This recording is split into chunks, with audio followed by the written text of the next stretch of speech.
ಬೆಂಗಳೂರಿನಲ್ಲಿ ಪತ್ನಿಗೆ ವಂಚಿಸಿ ಮತ್ತೊಬ್ಬಳ ಜೊತೆಗೆ ಗಂಡನ ಅಕ್ರಮ ಸಂಬಂಧ ವಿಚಾರಕ್ಕೆ ಸಂಬಂಧಪಟ್ಟಂತೆ ಆ ಗಂಡ ರೆಡ್ ಹ್ಯಾಂಡ್ ಆಗಿ ಸಿಕ್ಕಿಬಿದ್ದ. ಮಡದಿಗೆ ಮೋಸ ಮಾಡಿ ಪ್ರೇಯಸಿ ಜೊತೆಯಲ್ಲೇ ಇದ್ದಾಗಲೇ ಲಾಕ್ ಆಗಿದ್ದಾನೆ, ಅದು ಕೂಡ ಪೊಲೀಸರ ಸಮ್ಮುಖದಲ್ಲೇನೆ. ಪೊಲೀಸರ ಕೈಗೆ ಪಾಪಿ ಪತಿರಾಯ ರೆಡ್ ಹ್ಯಾಂಡ್ ಆಗಿ ಲಾಕ್ ಆದ. ಎಲೆಕ್ಟ್ರಾನಿಕ್ ಸಿಟಿಯ ಪಿಜಿಯಲ್ಲಿ ತನ್ನ ಪ್ರೇಯಸಿಯ ಜೊತೆಗೆ ಟೆಕ್ಕಿ ಇದ್ದಂಥ ಸಂದರ್ಭದಲ್ಲಿ ಲಾಕ್ ಆಗಿದ್ದಾನೆ. ಟೆಕ್ಕಿ ಜಡ್ರಲಾ ಜಾಕೂಬ್ ಆರೂಪ್ ಅಂತ ಆತನನ್ನು ಖಾಕಿ ಅರೆಸ್ಟ್ ಮಾಡಿದೆ. 2 ವರ್ಷಗಳಿಂದ ಪತ್ನಿಯೊಂದಿಗೆ ಬೆಂಗಳೂರಿನಲ್ಲಿ ಆ ಟೆಕ್ಕಿ ವಾಸ ಮಾಡ್ಕೊಂಡಿದ್ದ.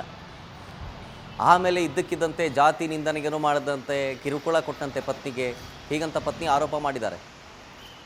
ಸೊ ಅದಾದ ಮೇಲೆ ಮಗು ಕೂಡ ಆಗುತ್ತೆ, ಅದಾದಮೇಲೆ ಇಂಟ್ರೆಸ್ಟ್ ಕಳ್ಕೊಂಡ ಅವನು ಅನ್ನುವಂಥ ವಿಚಾರ ಸಂಬಂಧ, ಅದಾದಮೇಲೆ ಅಕ್ರಮ ಸಂಬಂಧ ಹೊಂದಿದ್ದ ಅನ್ನೋ ವಿಚಾರ, ಆಗಾಗ ಗಲಾಟೆ ಮಾಡ್ತಿದ್ದ ಅಂತ, ಹೊಡಿತಾ ಇದ್ದ, ಬಡಿತಾ ಇದ್ದ, ಕಿರುಕುಳ ಕೊಡ್ತಿದ್ದ ಅಂತ ಪೊಲೀಸ್ಗೆ ಕಂಪ್ಲೇಂಟ್ ಕೊಟ್ಟ ನಂತರ ಆತನನ್ನು ಹುಡುಕೊಂಡು, ಅಥವಾ ಆಕೆ ಯಾರು ಪ್ರೇಯಸಿ ಇದ್ಲಲ್ಲ, ಪ್ರೇಯಸಿಗ ವಿಚಾರಣೆ ಮಾಡೋದಕ್ಕೆ ಅಂತ ಪೊಲೀಸರು ಬಂದಾಗ ಆ ಪ್ರೇಯಸಿಯ ಇದ್ದಂತಹ ಜಾಗದಲ್ಲೇ ಈ ಜಡ್ರಲಾ ಜಾಕೂಬ್ ಆರೂಪ್ ಟೆಕ್ಕಿ ಅಲ್ಲೇ ಇದ್ದ.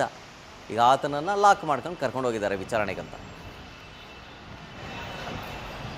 My name is Navya. I hail from Andhra Pradesh.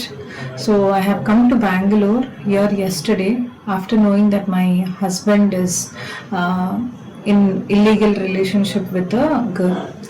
So after knowing that he is living in a co-living PG with her, I have after 9 or 10 o'clock I have reached out to SP sir, Kalsi sir, so where he listened to all the evidence. I mean, they have listened to all the evidences and I've shown them. From where this has moved to Srinivasa Gowda sir. Both have really helped me with their support. I have filed an FIR. From where after filing an FIR, today morning we have caught them, both of them together in the same room, and yes, this is what happened.